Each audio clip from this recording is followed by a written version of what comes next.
Eder, Mech, Pallister.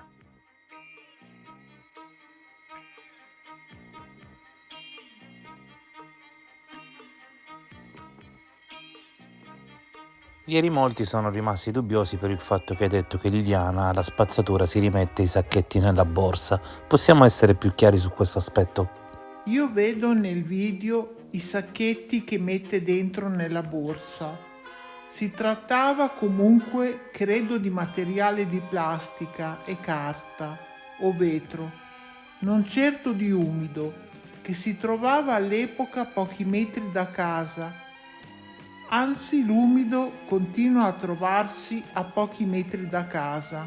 Quindi tu ti riferivi a dei sacchetti puliti e questo quindi ci starebbe. Il dubbio resta però per il fatto che avrebbe avuto poco tempo per riporli nella borsa da quanto si vede nel video. Beh, non credo che ci voleva tanto per metterli nella borsetta. Questa comunque è una mia opinione. E certamente non si trattava di sacchi neri e neanche di quelli della Conad, quelli sottili della verdura. Ok, quindi intendevi quelli colorati della differenziata. Appunto. Sì, la cosa importante qui è specificare che tu non intendessi i sacchi neri. Onestamente mai mi è passato per la testa che si trattasse di sacchi neri. Basta vedere le immagini. Anzi, a me sembra addirittura che davanti alla caserma avesse anche una scatola tipo panettone. Non lo so, le immagini non sono molto nitide. Se ti ricordi feci proprio un video in cui facevo vedere questo dettaglio, anche se quella scatola più che di un panettone sembrava di un pandoro. Poi però quando si videro le immagini in alta definizione ebbi l'impressione che effettivamente fossero dei sacchi della spazzatura. Sì, in effetti anche per me lo era. Poi all'immondizia, prima di rimettersi in cammino, controlla qualcosa nella borsa e va avanti. Sì, che in quel video la si veda frugare nella borsa è palese, quindi secondo te è quello proprio il momento in cui Liliana poserebbe i sacchetti nella borsa? Questo è il mio pensiero, ma onestamente non vedo a cosa porti questa cosa. Beh, il senso è abbastanza evidente, molti hanno pensato che tu a un certo punto quella mattina l'hai raggiunta e nel raggiungerla hai notato questi sacchi all'interno della sua borsa. I sacchetti al ritrovamento non li aveva. La gente proprio è ottusa. Le persone come alcuni programmi, sì c'è qualcuno ottuso ma molti sono anche in palese malafede. Ho spiegato chiaramente che sono io che avviso gli inquirenti che sono dietro a lei. Se pensi, al 29 dicembre loro scrivono: dopo accurate analisi non si riconosce Lilly nelle telecamere.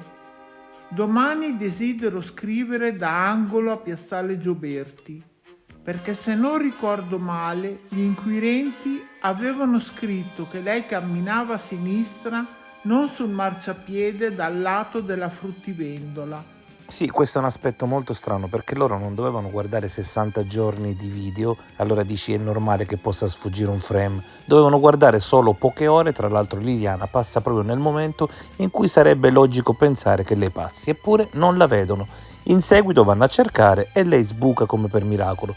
Eppure in quelle immagini in cui lei viene ripresa possiamo dire che se non è in primo piano poco ci manca. Mi piacerebbe che una volta tu rimarcassi il fatto che il telefono o l'auto possono essere in mano diverse. L'auto parcheggiata in via Giulia. Hanno controllato le telecamere dell'autobus prima e dopo per vedere se qualcuno saliva e a che ora era arrivata lì l'auto e a che ora se n'era andata.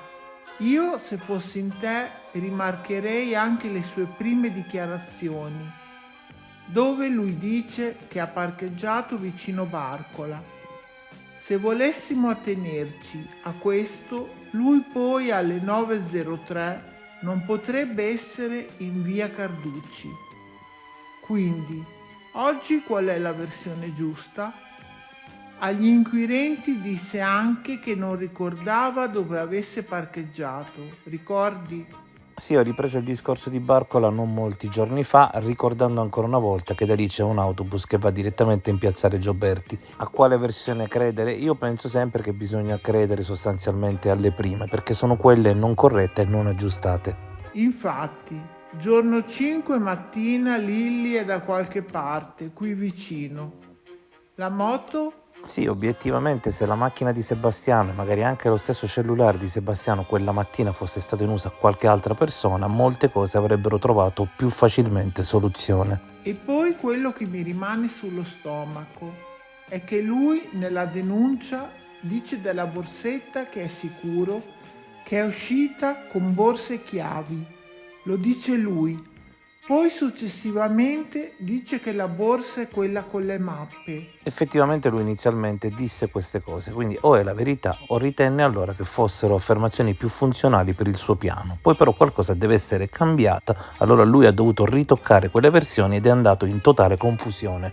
Perché quando la vede il 18 con Sergio non lo dice subito a Sergio e agli inquirenti? Non ha importanza il contenuto in quel momento, ma la borsa la vede. Infatti anche l'albergatrice dice della borsa, di una voce femminile che parlava di questa borsa il 18 mattina. Il coltello dove è sparito? Il coltello preso alla cena. Chi ha tirato giù il coltello da quella borsa quella sera? La proprietaria della casa dell'ultima cena, ricordiamo però parlò di 2 coltelli, non di uno. Con me, quando glielo chiesi, era confuso. Non sapeva cosa rispondermi.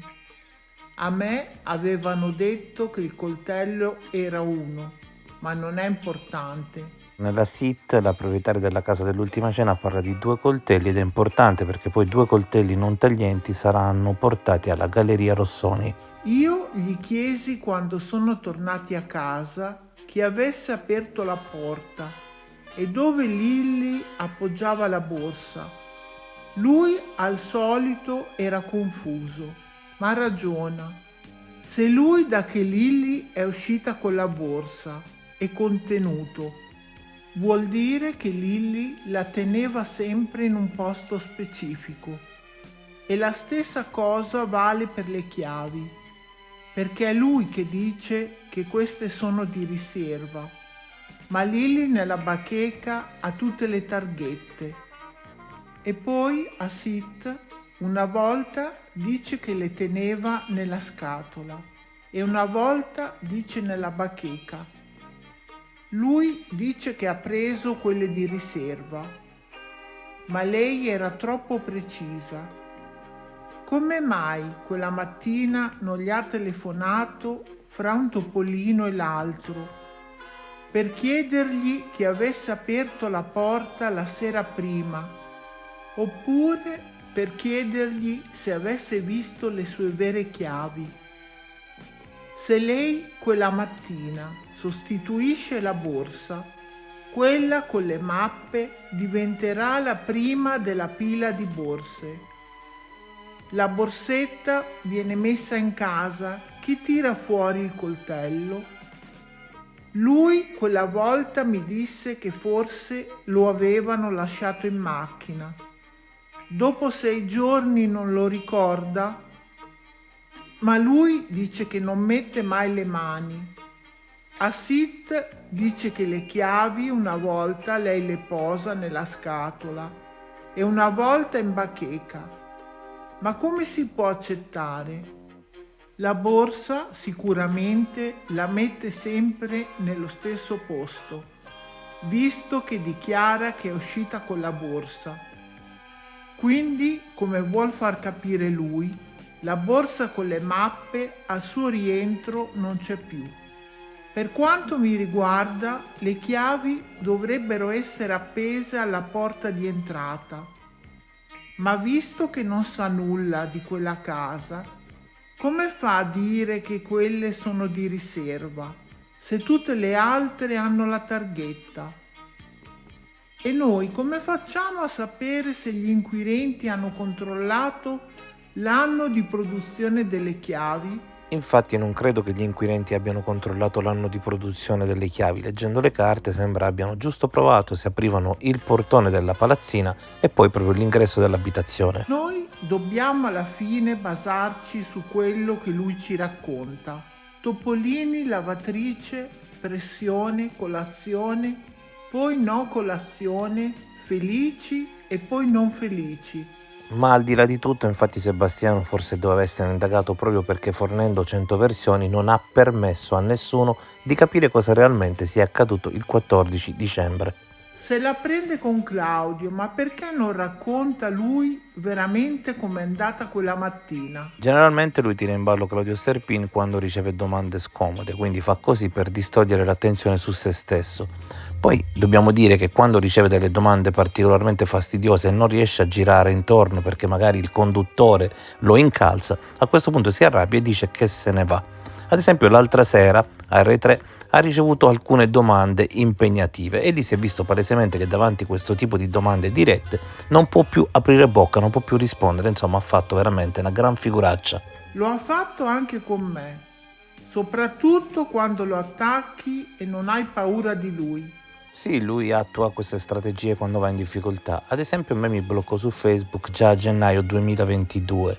È molto avanti perché lì io stesso non capii come aveva fatto già a trovarmi ed a identificarmi. Per la verità, penso che anche a me mi ha bloccato in quel periodo.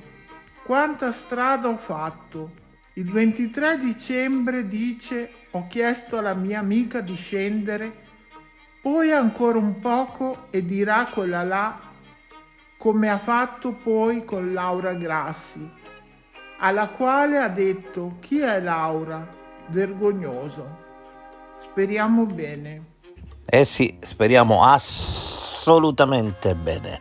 Ehi, non dimenticare di iscriverti a questo canale.